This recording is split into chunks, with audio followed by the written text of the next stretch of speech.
Nagbigay ng mahalagang kamalayan sa mga Pilipino ang mga programa at inisyatibo ni Pastor Apollo C. Quiboloy na nakatuon sa pangangalaga sa kalikasan.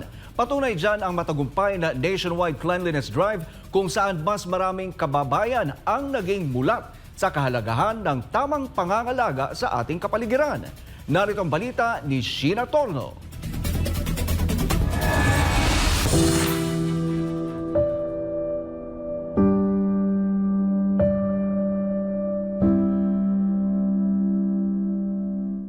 Isa sa mga pangunahing suliranin na kinakaharap ng bansa ay ang hindi maayos na pamamahala sa basura na nagdudulot ng masamang epekto sa kalikasan at kalusugan ng tao. Ang kawalan kasi ng disiplina ng maraming Pilipino sa tamang pagtatapon ng basura ang nagiging sanhi ng pagbaha lalo na sa mga lungsod dahil bumabara ito sa mga kanal at daluyan ng tubig.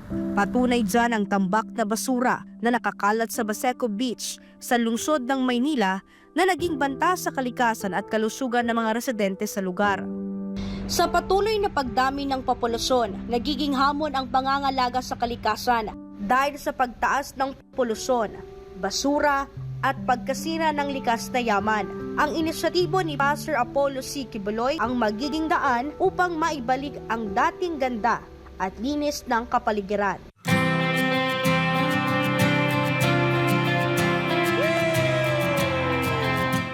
Isang pag-asang ibinigay ni Pastor Apollo C. Quiboloy ng The Kingdom of Jesus Christ matapos mapili ang Baseco Beach para sa nationwide cleanliness drive kamakailan. Libo-libong volunteers mula sa iba't ibang sektor ang sumali sa programa na inisyatibo ng butihing pastor simula pa noong 2005. Sa kabila ng sikat ng araw ay masayang nagtipon-tipon ng mga volunteer bit-bit ang kanilang mga kagamitang panglinis. Mula bata hanggang sa matanda ay sabay-sabay na naglinis sa malawak na Baseco Beach. Ang senior citizen na si Pepito Castro, hindi nagdalawang isip na sumama sa aktibidad kahit pa may edad na.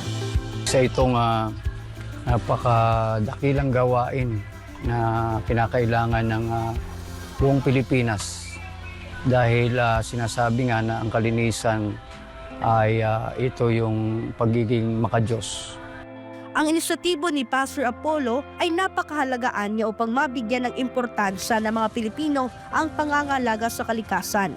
Ng halos Pilipino ay nabubuksan na ng kanilang kaisipan at puso regarding po sa ganitong mga aktibidades, lalong-lalo na po ang clean-up drive.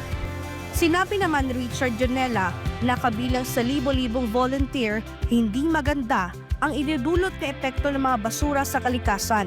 Sa mga nagdaang mga bagyo, ito talaga ang isang pinakadahilan.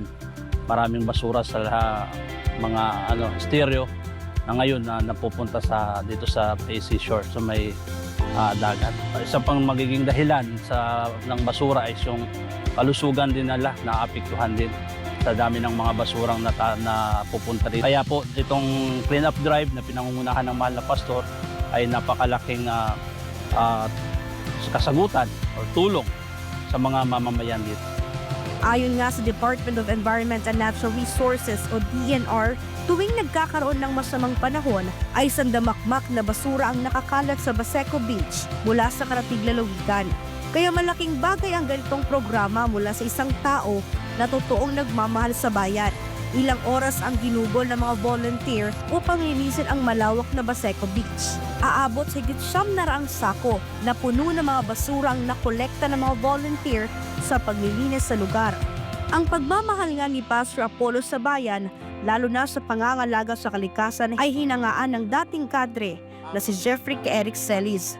Punto niya, si Pastor Apollo C. Quiboloy ang leader na makapagbabago ng bansa dahil sa puso nito para sa Pilipinas. Patunay nga rito ang kanyang mga advokasya na nakatuon sa kalikasan. Pero para kay Jeffrey Eric Celis, ano nga bang epekto ng ginawang programa ni Pastor Apollo?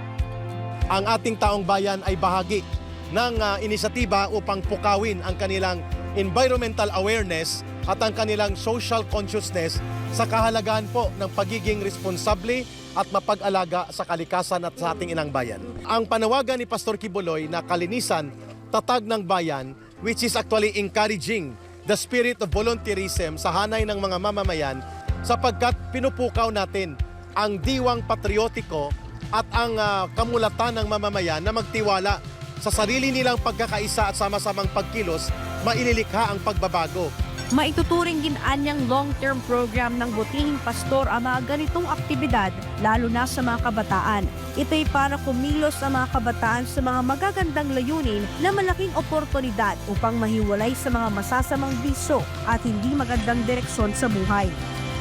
Pastor Apollo Kibuloy, sir, hindi mauubos ang aming pasasalamat sa mga mabubuting inisyatiba, mabubuting gawain at mabubuting kaisipan na inyo pong ibinabahagi sa sambayan ng Pilipino. Kami po mga dating rebelde at mga kadre, binigyan mo kami ng panibagong buhay, panibagong landas, ng panibagong kabuluhan na kami maging mga bahagi ng tamang paglalakbay sa kapayapaan sa lipunan.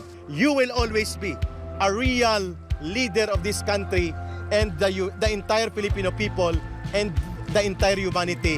Pambihira po ang inyong pagkatao at ang inyong pamumuno, Pastor Kibuloy. Dapat po kayong tularan.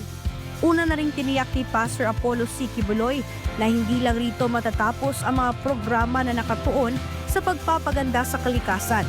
Ito ay magtutuloy-tuloy hanggang maitanim sa puso at isip ng mga Pilipino ang pagpapahalaga sa pangangalaga sa inang kalikasan. Para sa Diyos at sa Pilipinas kong mahal, ito si Sheena Torno, SMNI News.